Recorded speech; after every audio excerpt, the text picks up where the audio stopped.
This is your roving reporter, Scoop Newsworthy, standing in front of the actual rehearsal hall where the Jackson 5 are preparing for their Indiana concert. What? Hi. How you doing? What's going on? Jackson 5's rehearsing in there, but you can't go in. J5? J5, but you can't go in. You're going to be thrown right out.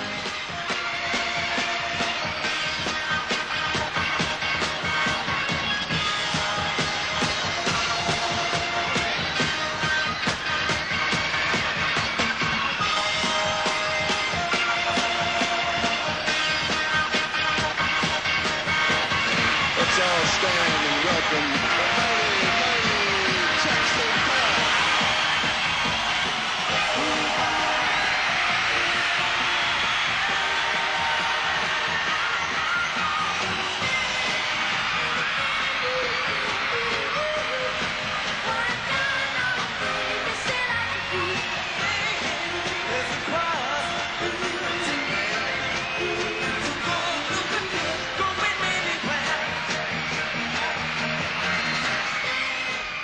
The Jacksons grew up in Gary, Indiana, so this concert was really a celebrated and joyful return to their roots. I'm going back to Indiana. Indiana, here I come. I'm going back to Indiana. That's where my baby's from. That's where she is here, yeah.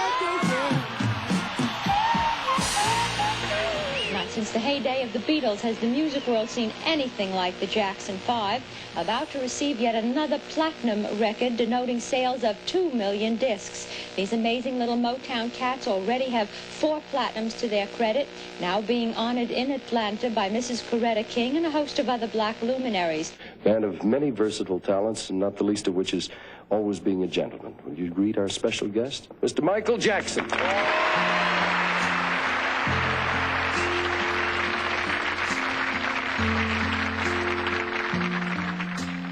Then the two of us need look no more. We both found what we were looking for. With a friend to call my own, I'll never be alone. And you, my friend, will see you got a friend in me. In the late 70s, Michael and his brothers worked their already perfected style into some of the best and most successful music of the time. Automatic, systematic, we are fully self-contained. We are good and general figure, we are hot. We are very, very stimulating. We are just such a sexy lady. We are fearless, basic, we are high. She's moving, dancing, the music starts now. Yeah. She's dance, dance, dance, dance, dance machine. Watch it get down, watch it get down, and the do her thing right on the scene. Come on, baby, come on, baby, hurry up, hurry up, shake it up, shake it up, hurry up, oh, oh, hey. The Motown years were a blur of hit records and professional growth for Michael and his brothers. Under the direction of Berry Gordy, they had become one of the most successful recording groups in history.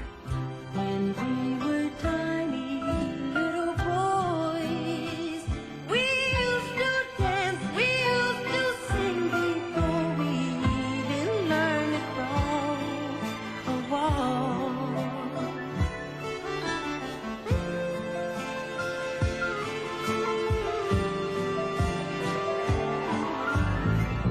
As we grew up, we didn't change.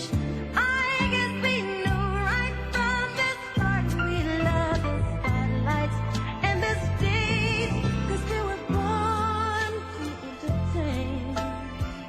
The Jackson 5 epitomized the Motown slogan, "The Sound of Young America," and fit perfectly the Motown philosophy of reaching fans of both soul and pop music. In their 7 years at Motown, Michael and his brothers sold nearly 100 million recordings. But in 1976, the Jacksons chose to move to CBS Epic Records. So 5 guys went to a different company. 1 guy stayed at Motown. And we respect Jermaine's decision because that was a very difficult decision for him to make. The time we left Motown was a growth period for us because I'm sure that what I'm going to say everybody can relate to. There comes a time in your life where you want to grow or you want to branch and try something different. It was like a challenge for us.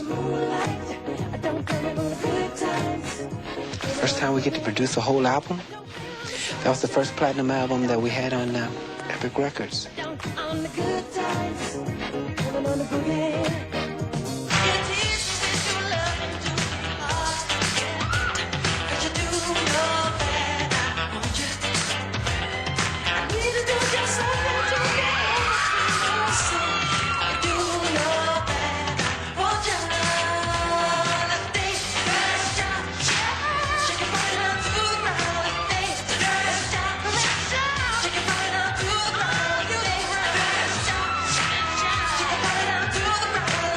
Michael and his brothers entered the music video era early, with a level of sophistication never seen before.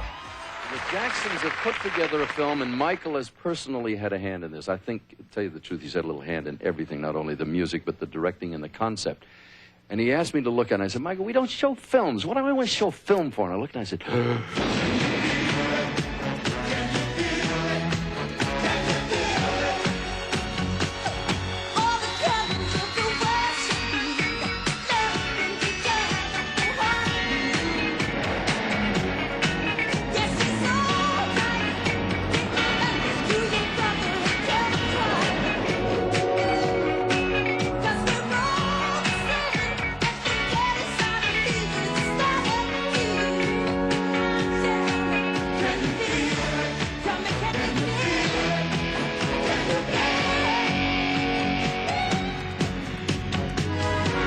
going on your own opens up many avenues for you. And I think that's what Michael probably was thinking about, was the ambition that comes with being in this business from a child.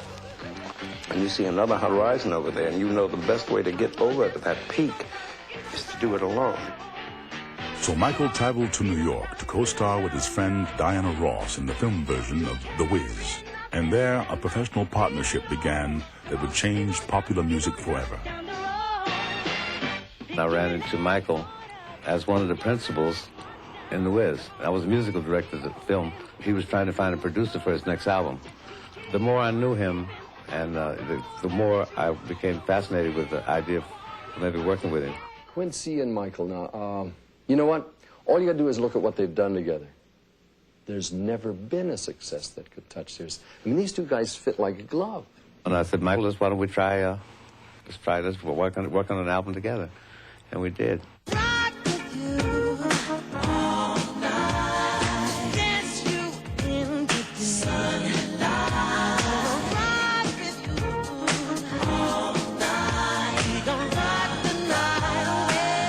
My favorite album from Michael Jackson is the Off the Wall album.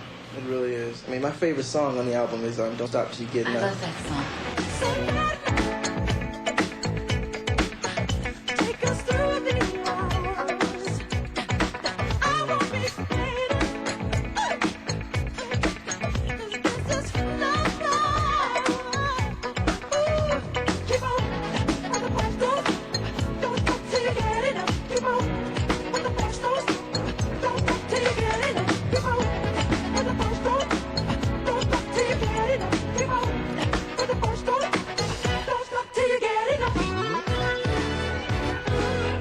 Although Off the Wall was not Michael's first solo album, it was his first with Quincy Jones.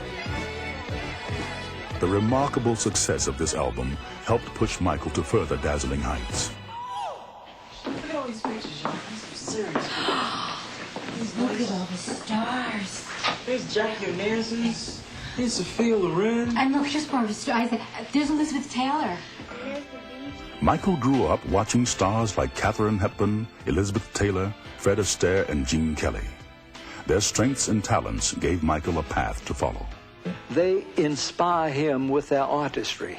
Now, an artist is always inspired by another good artist.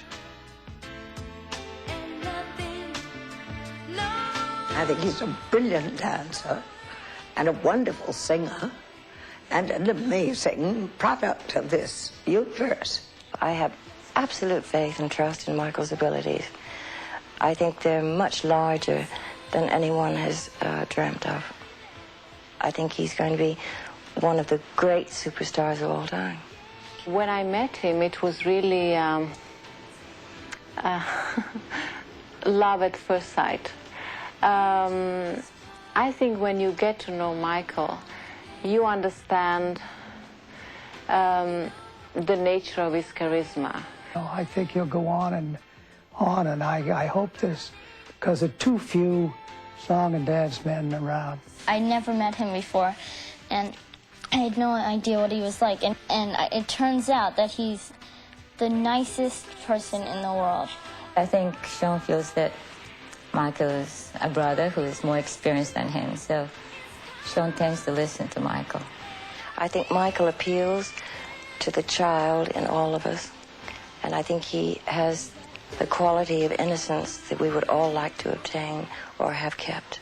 He's shy, he's delicate, and he looks at the world with the innocent eyes of a child. I love you, Michael. With the child's heart, go face the worries of the day. With the child's heart, turn each problem into play.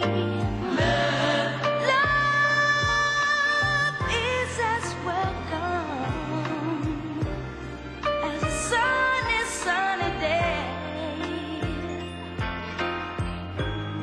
No grown-up thoughts to lead our hearts astray.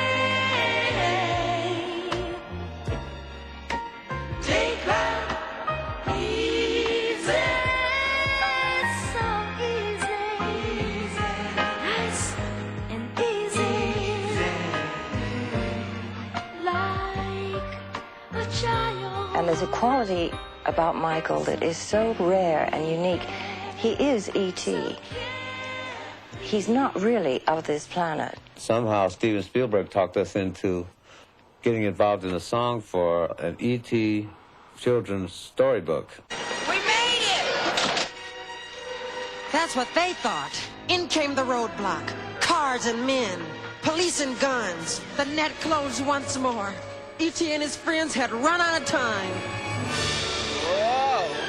And up they went. E.T. and his pals. Up over the roadblock. Up into the sky. Wheeling over the rooftops. Sailing over the valleys. Higher and higher. I'm keeping him. The spell cast by Steven Spielberg's film and Michael's narration was strong. Strong enough, in fact, to capture another Grammy for Michael for his performance.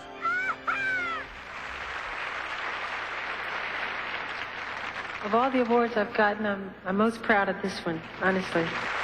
He's just an enormously gifted fellow. He's a really fine dancer. I didn't realize what a fine dancer he was until I saw one sort of tape that he did, which I thought was amazing. Michael did not want to do Motown 25, not because he didn't want to do anything for Motown, I think, as much as he didn't want to do television. Once he decided he was going to do it, the man was obsessed.